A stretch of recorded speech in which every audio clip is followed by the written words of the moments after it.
头起先来关心的，就是彰化市中华路桥这附近的，今仔日透早4点外是来发生一场死亡车祸。这是一个姓郭的驾驶，因唔知影什么原因，先去弄到一台奥多拜，佮冲去弄另外一台轿车，拢总是造成2个人死亡。那警方是表示讲，这个姓郭的驾驶伊是无食酒，目前还搁咧调查敢有食毒。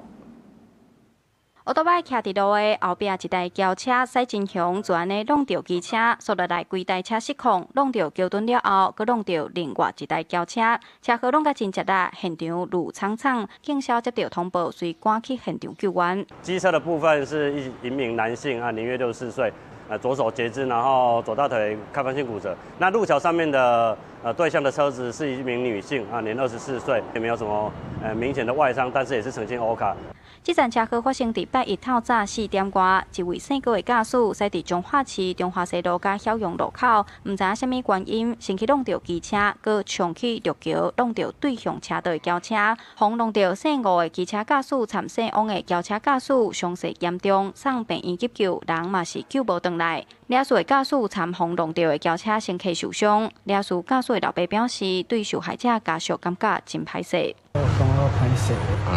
较歹势，造成这个不良，对家属做歹势。